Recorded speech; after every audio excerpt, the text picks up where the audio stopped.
If you're looking for a space to connect with a community focused on your creativity and well-being, you're in the right place. Welcome to A Concept You, the podcast, where we explore creativity, intentional living, and self-expression.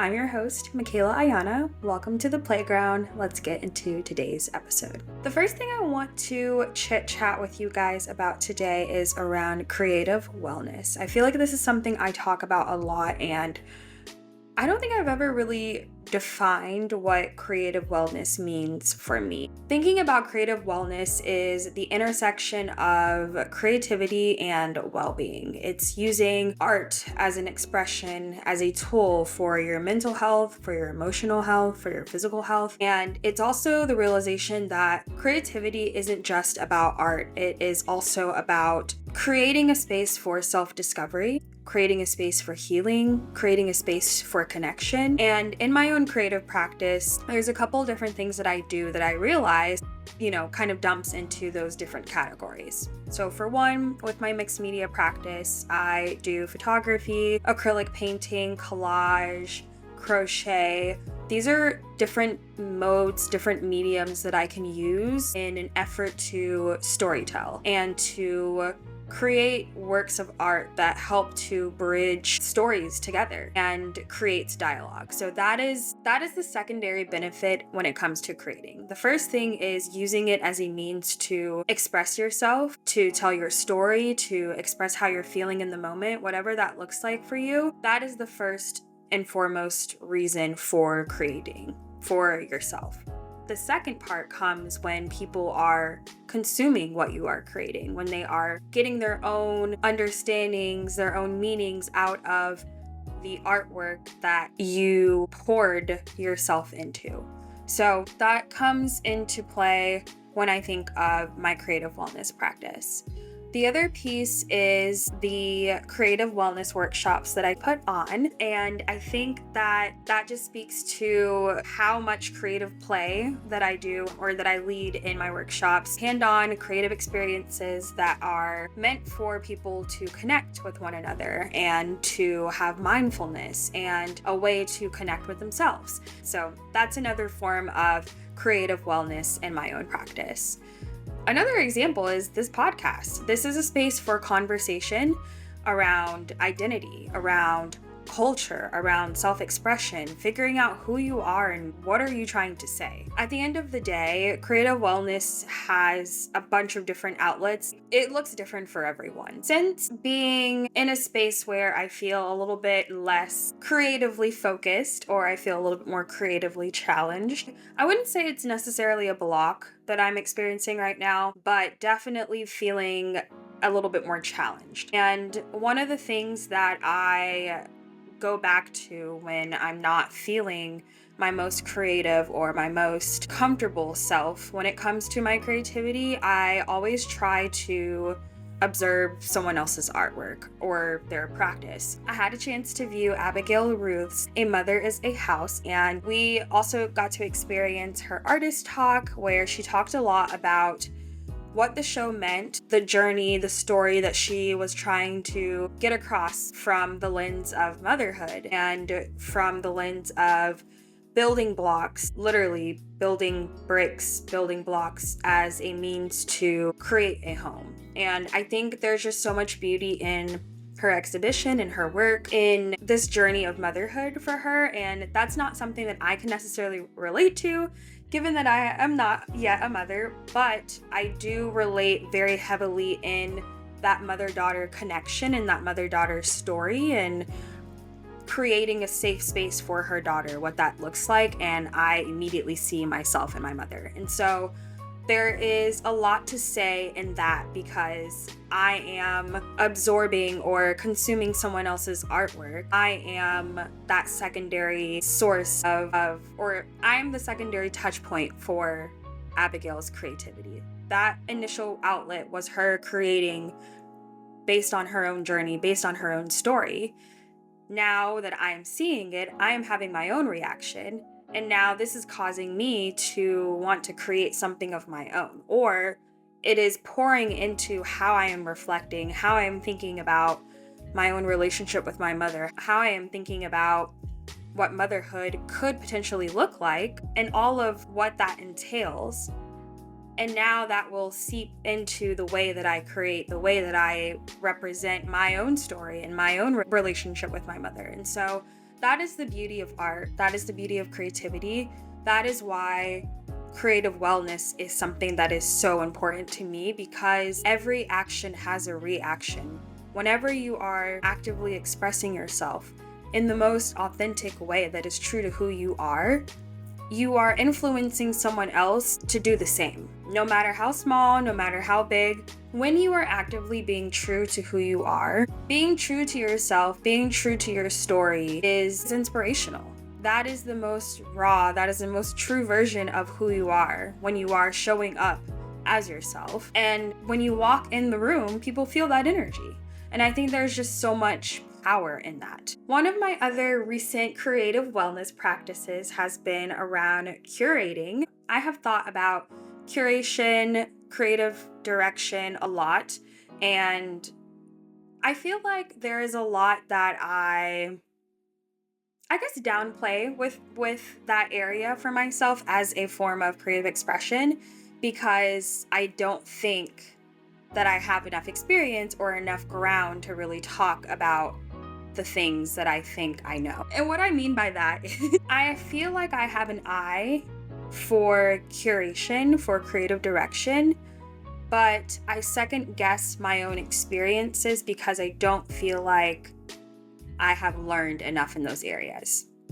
For one, that is making me explore more and be in an area of consistent learning where I am learning about other curators and other designers and other creative directors, where I am learning about their journeys, about the things that they have produced, understanding what those areas look like so that I can continue to work on my own craft. So I'm realizing that that is helping me in a sense, but it's also creating a bit of doubt as well, because I am not trusting my gut. I'm not trusting my intuition 100%.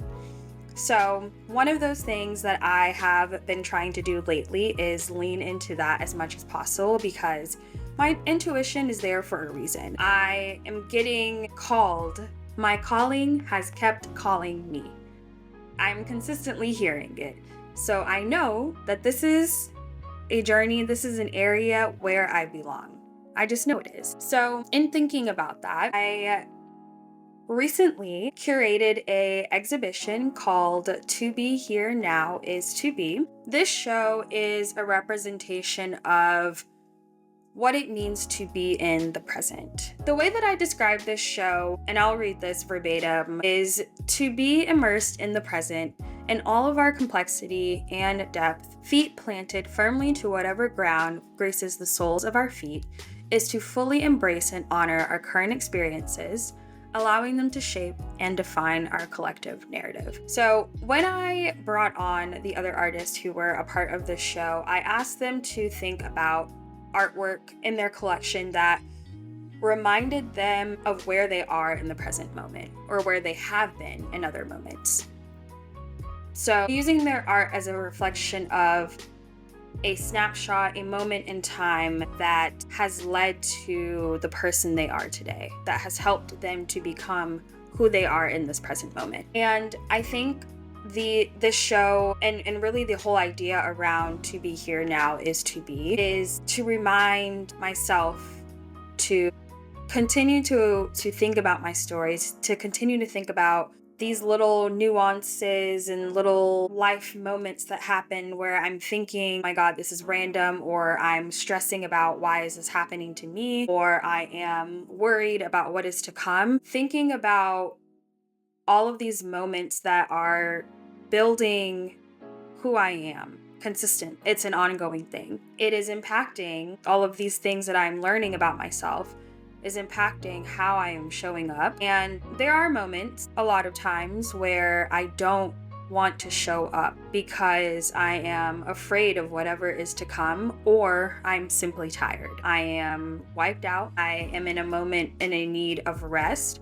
And in those moments, my response to be here now is to be in need of rest. That is what I needed in that moment. And so I am learning to just honor wherever I am at in the present, knowing that whatever has happened is in the past and whatever is to come is not here yet. So the only thing that I can focus on is where I am at right now. And I think trying to restructure the way that I think, the way that I process things in that manner to just focus on what is right in front of me has brought me a lot of peace. Recently, it has definitely calmed a lot of the anxiety that I have been feeling, have been worrying about, especially when looking forward into the future and what is to come. So I think that this show has a lot of meaning to me because it is something that I can see being an ongoing project for sure. The title of the show is a statement. To be here now is to be. But it is also a means for you to fill in the blank. So in this moment, to be here now is to be at the surface. I say that because in reflecting and thinking about my response for this phrase, I have been feeling like I am at the forefront of the next. And I feel as if I'm closing a chapter, which in many ways I am this year.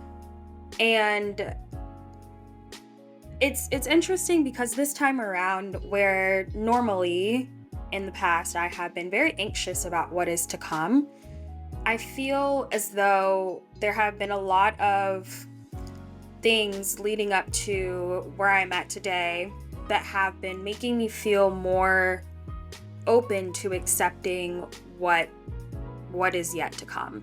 And normally that is not the case. At least it's not the case immediately, but I'm realizing that it's taking me a shorter time to accept things. And I feel very much so. I am closing a chapter.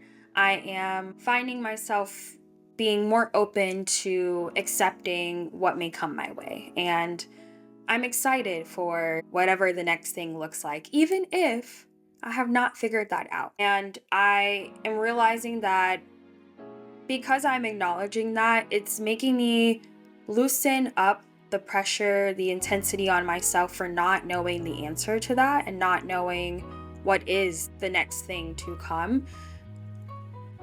I'm accepting where I'm at, and I'm being in this present moment and trusting that everything will figure itself out. So I want to ask you, what is your response? To be here now is to be fill in the blank. As you think about what that response is for you in this present moment, I want to thank you for tuning in to another episode of A Concept You, the podcast.